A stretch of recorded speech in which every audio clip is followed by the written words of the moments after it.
Hey guys, Red X Rain here with another episode of Let's Play Heart of Darkness. Almost forgot what game I'm playing for the original PlayStation.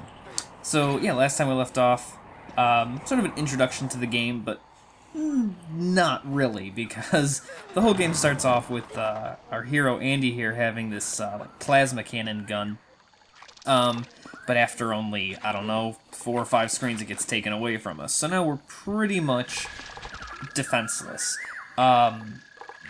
It's pretty much a lot of puzzle solving from here on out. I wouldn't necessarily say that. Oh, and there I'm already died. Um, I wouldn't say that that first sort of introduction level in that sort of canyon area is all that puzzle intensive. Man, I am messing this up. But I mean, it's a good, So I don't know. It always felt like a really weird. God, it felt like a really weird introduction to the game to me. Even if they had you play that way for like, 15 minutes or so, two or three environments, two at the very least, it would have felt okay. And then it's like, okay, now we're gonna throw something different at you. But this game moves pretty fast in terms of changing its mechanics. Man, this is just not going my way at the start here. But that's okay, because I got a lot to talk about here. This game has quite a history.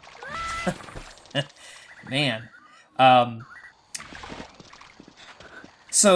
had mentioned that was just totally unnecessary. I had mentioned at I think the very end of the last video, and I had said, if you're really into like gaming history, especially like early gaming history, there's a name that shows up at the very start of this game as the opening credits roll. Even though he's enormously influential, I've never actually heard anybody say his name, so I hope I don't say it wrong. But Eric Chahi,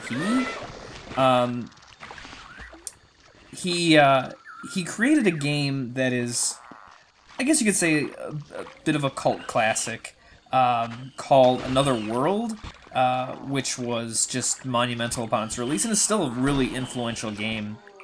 I actually, I remember playing it years ago on some port, because it was ported to like a million different systems. So I don't know if I played it on. I think I played it on the Sega Genesis, and of course oops, wasn't paying attention. Every version I think is a little bit different. But it's really kind of the first. It's a great first of its kind game if you've never played it. It's actually available on. I assume it's available on Steam, but I actually bought like the 20th anniversary version on GOG's summer sale just recently, and I'm really looking forward to playing it. It's kind of like I think it's like a director's cut version, so it should be like the most complete and hopefully like true to the original.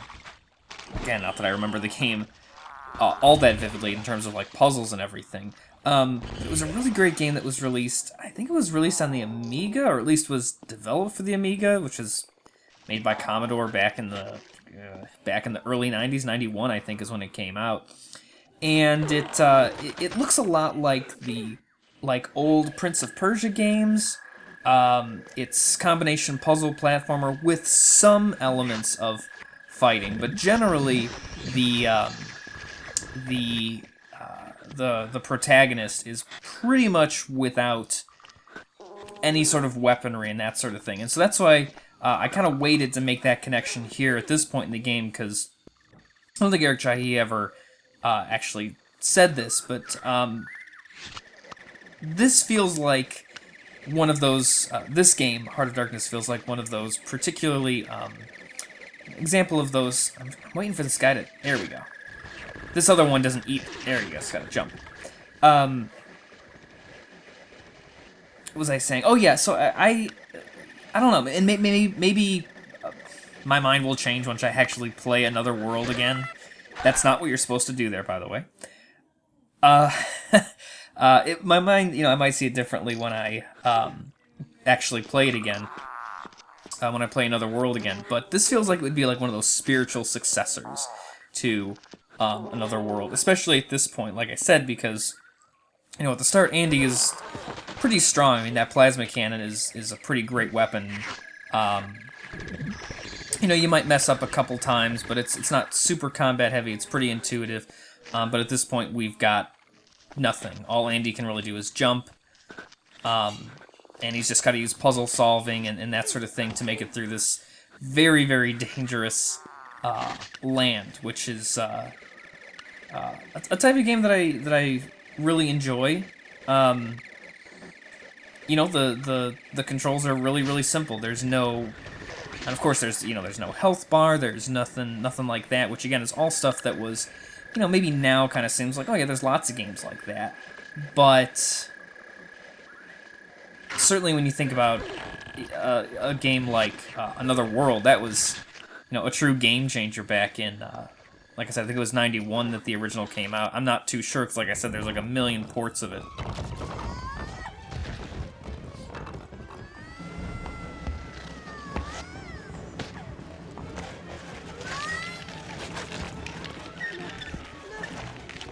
Yeah, this CGI, I've said this before, and I'm not going to say it every time. It's pretty bad. I feel like even recording this, if it looks kind of, I don't know, kind of janky, where it's like frames are missing, I've got my frame rate all the way up, but it's clear that there are some. It's almost like it's maybe not so much too much for the PlayStation to handle. Oh, I love this part. Just keep swimming. Just keep swimming. Do not look back. So yeah, I definitely love this game for its gameplay elements. I like the sort of underdog aspect to it, sort of being mostly defenseless, and using puzzles and that sort of thing. Oh, speaking of some CGI, let's see how the game handles this here.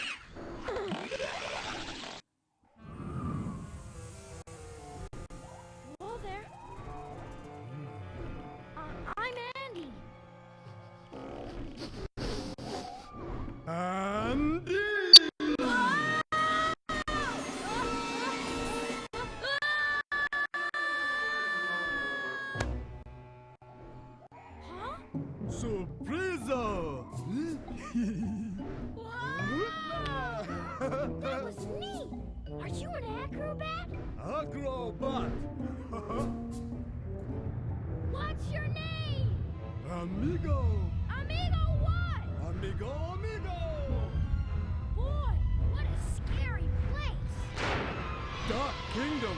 Whoa! Look out!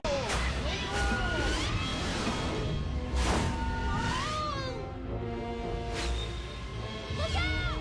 Look!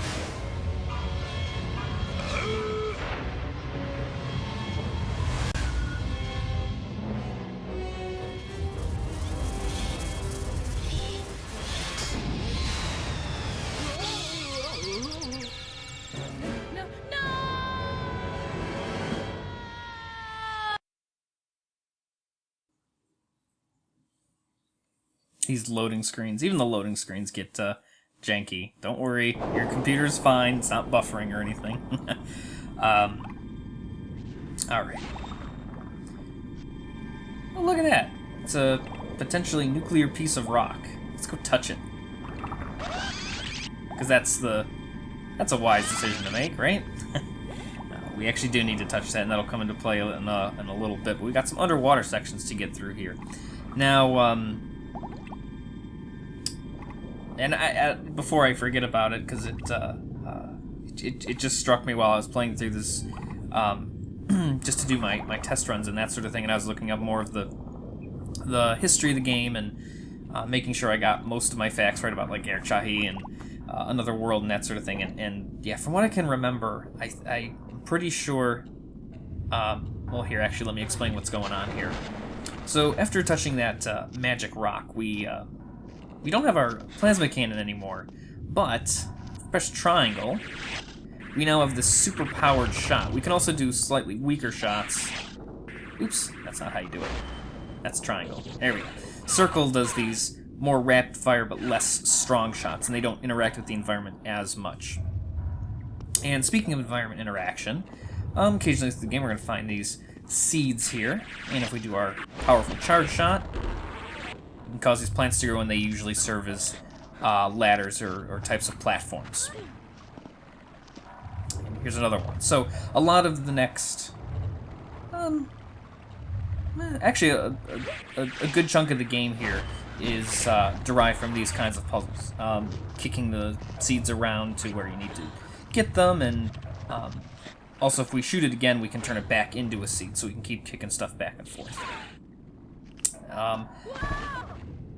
Oh yes, but thinking about that character that we just saw, the flying dude. Technically, I guess they don't really have names. It's not really a proper name. It's more of a species name, I suppose. Because we'll see more of his friends. Oh gosh, am I gonna make it past there? Oh, that was close. I lucked out. Called the Amigos. That character in particular is just called Amigo of the Amigos, I suppose. And I don't know. Maybe it's it struck me that maybe it's sort of a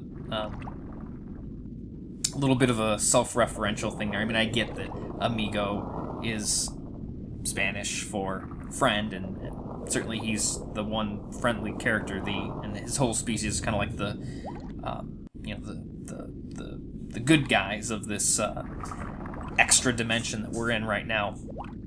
But also, I maybe it's a double coincidence that Another World was developed for the Amiga system. I don't know. Something to consider. But yeah, so, besides just the gameplay elements, which I think are great, the atmosphere, the environment here is just so great. I actually feel kind of bad a little bit doing a Let's Play of this and doing so much commentary, because I just kind of, well, even just for myself, I want to just sit back and enjoy the sound effects, the music, the atmosphere, but also, certainly if you've never played this game, dear viewer, then I think I could just go, I'm gonna go back for air. Just to be sure, because that's the other thing, is Andy can run out of air, but there's no, like, oxygen level or anything to actually show you. His breathing bubbles just get kind of bigger, so it adds that kind of stripped down, the fact that it's so stripped down kind of makes it more difficult, so it's better to err on the side of caution, I guess. Although I probably would have made it, but I've died enough already. I don't need to drown as well. But yeah, I do kind of wish I could, and I mean, there's still moments where I'm going to do that, certainly the cinematics, but, there's just, gosh, the atmosphere is just so great in this game. I mean, the art is just beautiful, and I do want to clarify, I do mean that in these 2D portions. The CGI, FMV sequences are so bad. I know that they are. Boy, I almost wish that they... Well, that really wouldn't be possible. I was going to say, I wish they could just, like, do the story through these two-dimensional pre-rendered scenes, but I guess that just wouldn't be possible. If it was, like, speech boxes and stuff. Oh! Too fast. Okay, I didn't go back that far. I thought I was going to go way, way back. Because, of course, there are, in other games like this, there's, you have to make it to a certain sort of checkpoint, but you don't ever actually know where the checkpoints are. There we go. Because sometimes, especially later in the game, man, they'll send you back so many screens, it's ridiculous. Let's see, where are we at? Okay. Yeah, we can keep going. I'd like to get through this whole sort of cave area. It seems like a sort of natural stopping point, so we'll get there, and then... Oh, jeez. Not how you're supposed to solve that puzzle. I think there's multiple ways to solve this, probably. What combination of these plants you knock out. Oh yeah, so as we can see, this is now also pretty much our only weapon. I was going to say weapon of choice, but we don't really have a choice. Oh gosh, these guys, we'll see these later in the game. That's a place where you can just avoid them, and I highly recommend that you do. Uh-oh. Okay, well, I guess I am stopping here. I don't know if it's my game or something like that. I'm playing on my PlayStation, but it's, yikes. Maybe I gotta check my disc. So this seems like a really opportune time to take a break, so I'm gonna do just that. Thanks for watching, guys. Please like, please comment, please subscribe, and I will see you guys next time as we finish up this this cave.